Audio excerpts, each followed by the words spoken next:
हरे कृष्ण। आप सभी भक्तों का हार्दिक स्वागत है आज की गौर कथा में। आज हम लोग चर्चा कर रहे हैं श्री चैतन्य चरितमृत आदि लीला चैप्टर 5 एंड श्लोक संख्या 22 पे ही चर्चा चल रही है। प्रभुपाद जी वैकुंठ जगत के बारे में वर्णन कर रहे हैं। ये ब्रह्म संहिता का श्लोक है। चिंतामणि प्रकर्ष कल्प वृक्ष लक्षावृते सुरभिरभिपालयन्त लक्ष्मी सहस्र शतसंभ्रम सेव्यमान गोविंदमादि पुरुषं तमाम। इसके बहुत ही विस्तार से प्रभुपाद जी वैकुंठ के बारे में वर्णन कर रहे हैं। तो उसी के बारे में चर्चा कर रहे हैं। For the perfect Yogi who has attained success in the method of leaving his body in perfect consciousness, transferring from one planet to another is as easy as an ordinary man's walking to the grocery store. यानी जो perfection हासिल कर लेता है कोई योगी, उसके लिए उतना ही आसान हो जाता है एक ग्रह से दूसरे ग्रह में अपने आप को ट्रांसफर करना। जैसे कि हम बड़े साधारण तरीके से घर से किसी किराने की दुकान में चले जाते हैं पैदल, इतनी आसानी से परफेक्ट योगी जो है ट्रांसफर कर सकते हैं। As already discussed, the material body is just a covering of the spiritual soul. Mind and intelligence are the under coverings, and the gross body of earth, water, air, and so on is the overcoating of the soul. As such, any advanced soul who has realized himself by the yogic process, who knows the relationship between matter and spirit, can leave the gross stress of the soul in perfect order and as he desires. By the grace of God, we have complete freedom. Because the Lord is kind to us, we can live anywhere, either in the spiritual sky or in the material sky, upon whichever planet we desire. However, misuse of this freedom causes one to fall down into the material world and suffer the threefold miseries of conditioned life. The living of a miserable life in the material world by dint of soul's choice is nicely illustrated by Milton in Paradise Lost. Similarly, by choice, the soul can regain paradise and return back to God. तो भगवान की कृपा से ये हर जीव को स्वतंत्रता है कि वो चाहे तो इस भौतिक जगत के किसी भी ग्रह में जा सकता है, या अगर वो चाहे तो भगवान के धाम जा सकता है। तो जो परफेक्ट योगी होते हैं, परफेक्ट योगी का मतलब होता है जिन्होंने ये साक्षात्कार प्राप्त कर लिया है कि हम ये शरीर नहीं आत्मा है। तो इस प्रकार के साक्षात्कार प्राप्त होने के कारण वो अपने आप को शरीर से अलग करके किसी भी ग्रह में अपने आप को स्थानांतरित कर सकते हैं इच्छा अनुसार। तो अगर कोई भगवान के वैकुंठ धाम जाना चाहता है तो उधर भी जा सकता है परफेक्ट योगी, और अगर वो चाहे तो अन्य लोकों में भी जा सकता है। तो प्राय ऐसे योगी जो होते हैं वो ब्रह्म सत्य लोक जनलोक तपलोक में इंटरेस्टेड होते हैं, उधर वो चले जाते हैं। लेकिन कोई अगर ऐसा योगी है जिसके वो जो किसी भगवान भगवान के भक्त के संपर्क में आने कारण भगवान की महिमा को जान गया, तो वो वैकुंठ भी जाने को विचार बना सकता है। At the critical time of death, one can place the vital force between the two eyeballs and decide where he wants to. तो परफेक्ट योगी के बारे में बात किया जा रहा है कि मृत्यु के समय में स्पेशली वो अपने आप को, आत्मा को यानी कि हृदय से ऊपर उठा करके आईब्रोज के बीच में स्थित कर सकता है, और उसके बाद वहां से वो डिसाइड कर सकता है कि वो किधर जाना चाहता है। फिर स्कल से ब्रह्मरंध्र के थ्रू अपने आप बाहर निकाल के वो किसी भी प्लेनेट जहाँ पे इच्छा है उधर जा सकता है। If he is reluctant to maintain any connection with the material world, he can, in less than a second, reach the transcendental abode of Vaikuntha and appear there completely in his spiritual body, which will be suitable for him in the spiritual atmosphere. तो अगर कोई योगी है इस प्रकार का perfect योगी है, और वो जो है इस भौतिक जगत के साथ कोई भी संबंध बनाने के लिए रिलक्टेंट हो जाता है, यानी उसको इच्छा नहीं है अब भौतिक जगत पर रहने की, तब वो डिसाइड कर सकता है, तो भगवान के वैकुंठ धाम जा सकता है with in less than a second. 1 second से कम समय में ही वो अपने आप को ट्रांसफर कर सकता है, वैकुंठ पहुंचा सकता है, और वहां पे वो प्रकट हो सकता है आध्यात्मिक शरीर के साथ। Is he has simply to desire to leave the material world, both in finer and in grosser forms, and then move the vital force to the topmost part of the skull and leave the body from the hole in the skull called the Brahmarandra. This is easy for one perfect in the practice of। तो जो perfect योगी होते हैं उनके लिए इस प्रकार से बड़ा आसान हो जाता है फाइनली, कि अपनी इच्छा के अनुसार वो अपने आप को ट्रांसफर कर सकते हैं। लेकिन उस परफेक्शन तक पहुंचने के लिए उनको बहुत पापड़ बेलना है। वो इतना आसान नहीं। अगर कोई एक बार परफेक्ट हो गया योगी, तो उसके बाद वो उसके लिए आसान हो जाता है, वो जहाँ जाना चाहे जा सकता है। लेकिन वो परफेक्ट योगी बनने के लिए उसको कई हजारों वर्ष लग जाते हैं। विश्वामित्र ऋषि और अन्य कई ऋषियों का उदाहरण, 60,000 साल तक भी वो वर्ष तक तपस्या करते रहे, फिर भी परफेक्शन नहीं हासिल कर पाए थे। तो ऐसे कुछ योगी बहुत रेयर होते हैं। तो वास्तव में इस कलयुग में तो ये संभव ही नहीं, ये सतयुग में ही होता था। सतयुग में ही ऐसे जो पूर्ण रूप से रिटायर होकर के योग साधन वो करते थे, अष्टांग योग को, और उसके माध्यम से वो परफेक्शन हासिल करते थे कई हजारों वर्षों तक, क्योंकि 1 लाख वर्ष उनकी आयु होती थी। तो वो लोग शुरू से ही चले जाते थे जंगलों में, हिमालय में, और वहाँ पे बैठ के हजारों हजारों वर्ष तक, 50,000, 60,000, 70,000 वर्ष तक ऐसे ही योग साधन करते रहते थे। और अल्टीमेटली जब वो इस परफेक्शन में पहुंचते थे, वो समझ जाते थे कि नाउ आई एम प्रिपेयर्ड, अब मैं तैयार हूँ। वो जान जाते थे कि अब मेरा भौतिक शरीर से पूरा कनेक्शन जो है निकल चुका है। तब वो अपने आप को फिर डिसाइड करके एक सही उचित समय निर्धारित करके वो अपने आप को आईब्रोज के बीच में, दोनों भवों के बीच में ला करके ब्रह्मरंध्र से अपने आप को बाहर निकाल देते थे, और जहाँ भी उनकी इच्छा होती थी, स्वर्ग जाना है, रज तपो लोक, सतलोक, ब्रह्मलोक, जहाँ जाना है जा सकते। तो प्रायः ये लोग ब्रह्मलोक, सतलोक, तपलोक का विचार करते हैं, जहाँ पे अच्छे से तपस्या वगैरह कर सकते हैं। और लेकिन वो वैकुंठ अगर भौतिक जगत को क्रॉस करके जाना चाहें तो वैकुंठ भी जा सकते हैं, और वहाँ पे भगवान का जो है पार्षद बन सकते हैं, आध्यात्मिक शरीर प्राप्त कर सकते हैं। लेकिन ये कलयुग में बिल्कुल संभव नहीं है। इसलिए कलयुग में इसी प्रकार का जो परफेक्शन है, जो भक्ति मार्ग से भक्त खुद प्राप्त नहीं करता है, भगवान पे निर्भर हो जाता है, और भगवान को पूर्ण रूप से शरणागत कर देता है, तो भगवान खुद आते हैं और उस भक्त को उसके शरीर से निकाल के और लेके चले जाते हैं। खुद आते हैं भगवान, या अपने विष्णु दूत को भेज देते हैं। तो ये एडवांटेज है भक्ति योग का।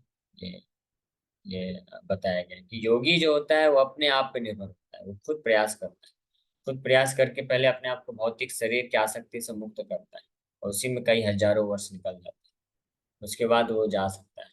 लेकिन भक्त क्या होता है, वो एक ही कार्य करता है, अपनी जो भी समस्त इंद्रियों को, मन को, बुद्धि को, शरीर को पूर्ण रूप से भगवान को समर्पित कर देता है, भगवान का शरणागत हो जाता है, और फिर भगवान उसका जो है हिसाब किताब अपने हाथ में ले लेता है। और वो केवल यही इच्छा करता है कि भगवान आपका सेवा करना चाहते हैं, तो भगवान उसकी इच्छा को जान करके खुद ही आकर उसका तेषाम अहम समुद्धरता मृत्यु संसार सागर, भगवान गीता में बोले तेषाम अहम समुद्धरता। उसके पहले का श्लोक क्या है, 12वां अध्याय, किसी को याद है? अ, अन, अनन्यास चिंतयन्तो माम ये जना परिपासिता तेषाम नित्ययुक्ता योगक्षेम, ये तो वो हो गया दूसरा है। यही अनन्यास इसी से संबंधित है, कि भगवान बोलते हैं कि जो अनन्य अनन्य भाव से मेरा स्मरण करता है, तेषाम अहम समुद्धरता, तेषाम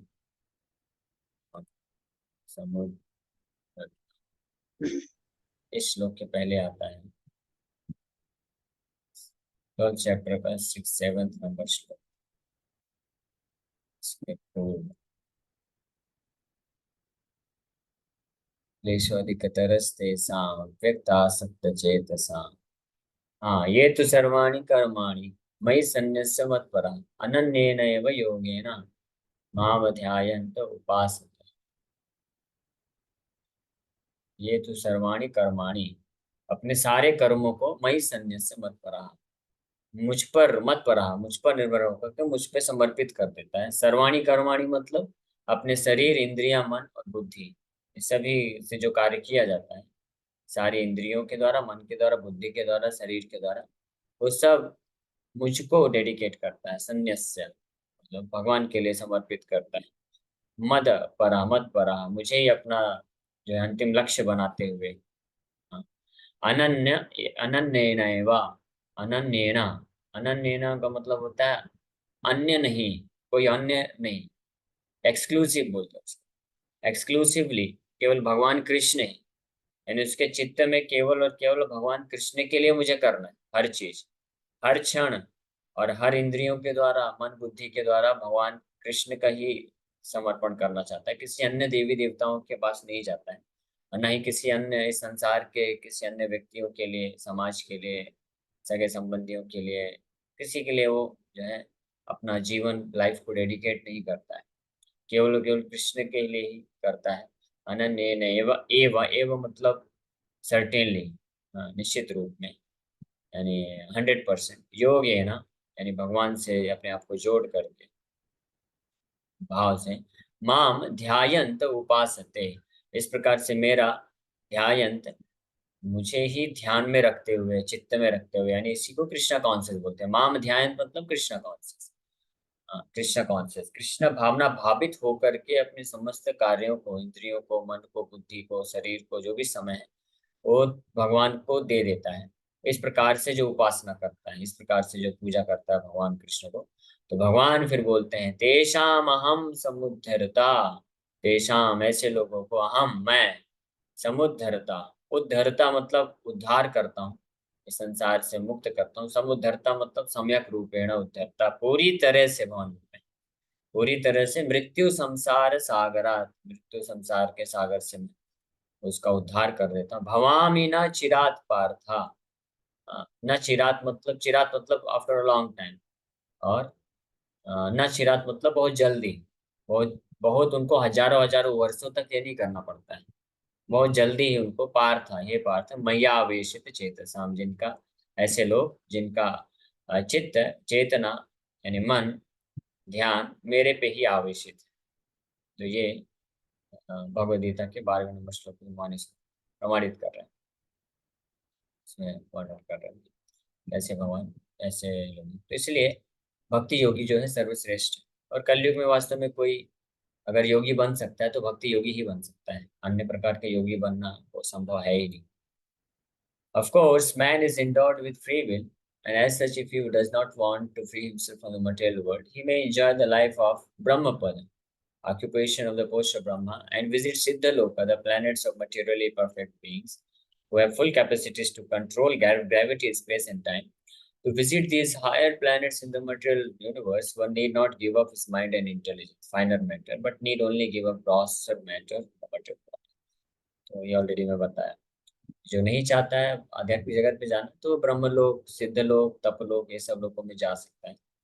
और स्वर्ग लोक में तो जनरली कर्मकांडी लोग जाते हैं, लेकिन जो प्राय जो योगी होते हैं, ध्यान योगी होते हैं, तो उनके पास इतना तो बुद्धि होता है, इतना तो उनका हृदय शुद्ध हो जाता है कि वो जो ग्रॉस है इंद्र तृप्ति, कि स्वर्ग लोक में जा करके सोमरस का पान करें और बहुत सारी अप्सराओं के साथ संग करने को मिले, ये सब इच्छा से वो मुक्त हो जाते हैं। तो इसलिए स्वर्ग लोक के और ऊपर जाके, जिसको तपोलोक या सिद्ध लोक भी बोलते हैं, और उससे भी ऊपर ब्रह्म लोक है, सत्य लोक भी बोला जाता है, जहाँ पे ब्रह्मा जी रहते हैं, इन प्रकार के लोकों में वो चले जाते हैं, जहाँ पे फिर वो फाइनली ब्रह्मांड के अंत तक रहते हैं, तो वहाँ पे ध्यान ही करते हैं वहाँ पे। और ब्रह्मा जी के एसोसिएशन में फिर उनको धीरे धीरे भक्ति मिलती है, क्योंकि ब्रह्मा जी शुद्ध वैष्णव हैं।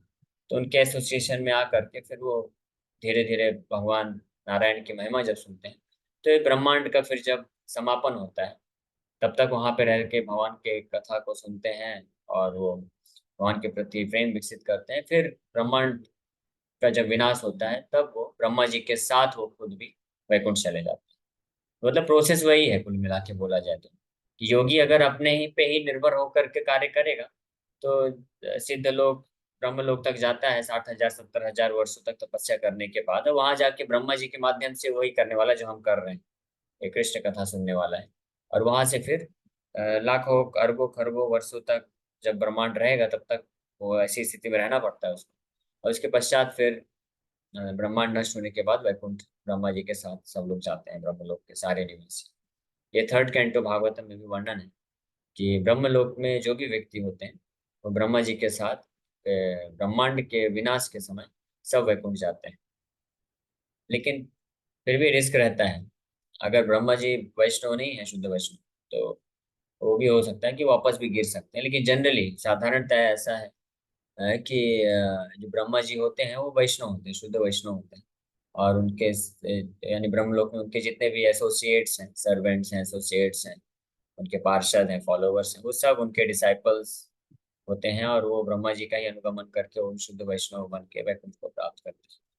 लेकिन हमारे लिए वही चीज जो है बड़े श्री चैतन्य महाप्रभु की कृपा से बड़े आसानी से डायरेक्ट मिल रहा है, कि हम डायरेक्ट इस पृथ्वी लोक में रहते हुए और अपने आप को मई सर्वाणी कर्माणि मई संन्यास्य मत भगवान जैसा बोले, ये तो सर्वाणी कर्माणि, तो हम तेषाम हम समुद्धरता, भगवान खुद आकर के उसको डायरेक्ट लेके चले जाते हैं।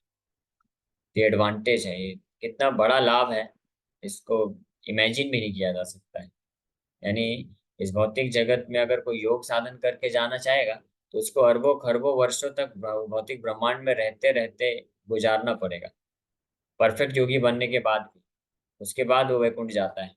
लेकिन यहाँ से शुद्ध भक्त जो होता है डायरेक्ट, अगर एक जीवन समर्पित करता है भगवान की सेवा में, डायरेक्ट वैकुंठ के प्लैनेट्स को प्राप्त कर सकता है। फिर आगे बता रहे हैं, each and every planet has its particular atmosphere, and if one wants to travel to any particular planet within the material universe, one has to adopt his material body to the climatic condition of that planet. For instance, if one wants to go from India to Europe, where the climatic condition is different, one has to change his dress accordingly. Similarly, a complete change of body is necessary if one wants to go to the transcendental planets of Vaikuntha. However, if one wants to go to the higher material planets, he can keep his finer dress of mind to his ego, but he has to leave his gross body made of earth, water, fire. तो इसमें प्रभुपाद जी बता रहे हैं कि अलग अलग भिन्न भिन्न प्रकार के जो ग्रह हैं वहाँ पे अलग अलग प्रकार का एटमॉस्फेयर है, लिविंग कंडीशंस वहाँ पे अलग अलग है। तो वहाँ का वातावरण अलग अलग होने के कारण हम इस शरीर के द्वारा हर ग्रहों में नहीं जा सकते। अगर कोई वैकुंठ आध्यात्मिक लोकों को जाना चाहता है तो वहां पे जाने के लिए उसको ये भौतिक ग्रॉस बॉडी, भौतिक शरीर को भी त्यागना होगा, और इसके अंदर जो दूसरा सूक्ष्म भौतिक शरीर है, मन बुद्धि अहंकार, उसको भी त्याग करके केवल और केवल आध्यात्मिक शरीर में ही वैकुंठ लोक में प्रवेश मिलता है। लेकिन अगर कोई इस भौतिक जगत में किसी अन्य ग्रह में जाना चाहता है, स्वर्ग लोक जाना चाहता है, जनलोक, तपलोक, ब्रह्मलोक तक, तो उसको केवल ये ग्रॉस बॉडी, ये भौतिक शरीर जो बाहर से दिख रहा है, earth water fire air ether का, इसको ही चेंज करने की आवश्यकता होता है, मन बुद्धि अहंकार छोड़ने की आवश्यकता नहीं होती। तो मन बुद्धि से साधारणतः जब किसी का मृत्यु होता है तो उसका ये जो बाहरी आवरण है, ये शरीर जो हमको दिखता है, वही नष्ट होता है। वो उसका मन बुद्धि अहंकार नष्ट नहीं होता है। मन बुद्धि अहंकार के जो सूक्ष्म शरीर है वो उसके साथ अन्य जो स्थान है, अन्य लोगों को प्राप्त करता है। लेकिन अगर वैकुंठ जाना है तो सूक्ष्म शरीर को भी त्यागना पड़ता है, और उसी का प्रोसेस है ये शुद्धिकरण का जो process है। When one goes to the transcendental planet, when one goes to a transcendental planet यानी आध्यात्मिक जगत में जब कोई जाता है, it is necessary to change both the finer and gross bodies, for one has to reach the spiritual sky completely in a spiritual form. इसलिए जरूरत है कि उसको अपने ग्रॉस एंड फाइनर यानी स्थूल और सूक्ष्म दोनों प्रकार के शरीर को त्याग करना पड़ता है। वहां पे केवल और केवल जिसके पास दिव्य शरीर, आध्यात्मिक शरीर है, वही जा सकता है। This change of dress will take place automatically at the time of death if one so desires. तो ये करने की हमको आवश्यकता नहीं है। ये जो विज्ञान है, ये विज्ञान है, ये अपने आप होता है। ऐसा नहीं कि हमको मन और बुद्धि अहंकार को अलग करना पड़ेगा। नहीं, अगर कोई कंप्लीटली उस प्रकार का योग्य हो गया है तो ऑटोमेटिकली मृत्यु के समय में उस ये सब चेंजेस जो है प्रकृति करती है, अरेंजमेंट करती है उसके साथ। जैसे मृत्यु के समय में हमारा अपने आप ये शरीर ग्रॉस बॉडी छूट जाता है। कोई छोड़ना ना भी चाहे तब भी अगर समय आ गया तो उसको उसको छोड़ना ही पड़ेगा। तो इसी प्रकार से अगर कोई अपने आप को विरत कर लेता है और योग्य हो जाता है, भौतिक आसक्तियों से मुक्त हो जाता है। तो ये ग्रॉस और सटल दोनों प्रकार के बॉडीज को छोड़ करके भगवान के धाम को प्राप्त कर सकते हैं।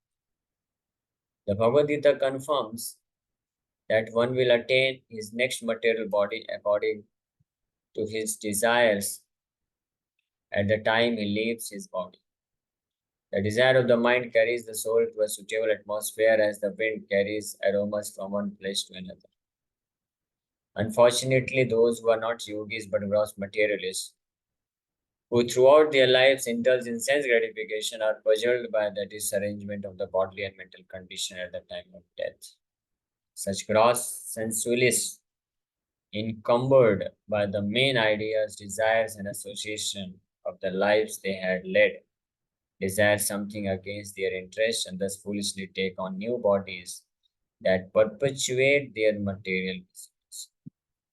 तो जो लोग योगी नहीं है या जो लोग भक्त नहीं है, जो लोग भौतिकवादी व्यक्ति होते हैं, तो वो मृत्यु के समय में बहुत ही उनकी दर्दनाक स्थिति हो जाती है, भयभीत स्थिति होती है। और वो जिस प्रकार की आसक्ति को बना के रखते हैं वैसी आसक्ति मृत्यु के समय में बनी रहती है। और इस शरीर को छोड़ करके वो अन्य प्रकार के भौतिक शरीर को बार बार ग्रहण करते हैं। इस प्रकार से उनके इस दुखमय संसार में पुनरावृत्ति होते रहती है बार।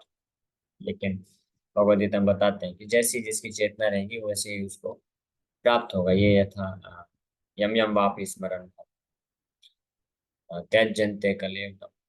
शरीर छोड़ते वक्त जिसकी जैसी चेतना रहेगी वो वैसा शरीर अगला जन्म को प्राप्त करता है। Systematic training of the mind and intelligence is therefore needed so that at the time of death one may consciously desire a suitable body either on this planet or another material planet or even a transcendent. इसलिए प्रभुपाद जी बता रहे हैं कि एक बहुत ही systematic training का आवश्यकता है मन और बुद्धि के लिए, ताकि जो उचित प्रकार का शरीर प्राप्त करने की हम इच्छा को कल्टीवेट कर सके। मृत्यु के समय में हम उस प्रकार की चेतना विकसित करके या तो इस भौतिक जगत में ही या तो आध्यात्मिक जगत की स्थिति को प्राप्त कर सके। तो सिस्टमेटिक ट्रेनिंग क्या है? वास्तव में Krishna process of Krishna consciousness है। कृष्ण भावना मृत का जो विधि है वो वही सिस्टमेटिक ट्रेनिंग है। और इसमें सबसे महत्वपूर्ण अंग क्या है कि रेगुलरली बारंबार भगवान के बारे में, गीता भागवत के बारे में श्रवण कर, भगवान के नाम का जप कर, इसके माध्यम से हमारा माइंड और इंटेलिजेंस का सिस्टमेटिक ट्रेनिंग होता है टुवर्ड्स स्पिरिचुअल कॉन्शियसनेस।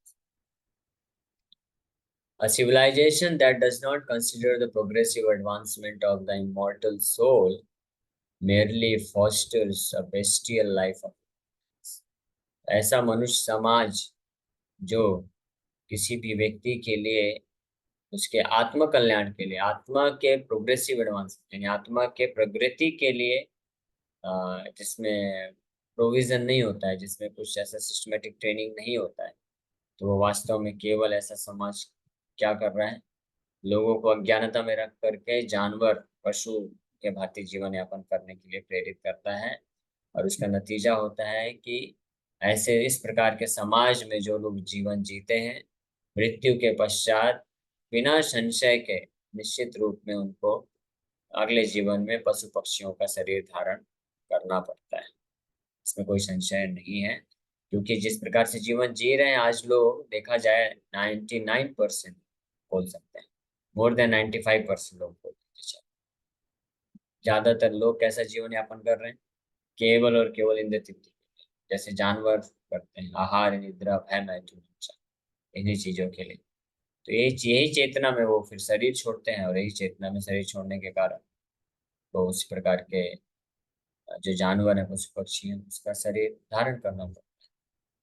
इसलिए ये जो ट्रेनिंग है, ये एजुकेशन, स्पिरिचुअल एजुकेशन, ये अत्यंत महत्वपूर्ण है। इसके बिना वास्तव में कोई व्यक्ति एडवांसमेंट, वास्तविक प्रगति जीवन में नहीं कर सकता।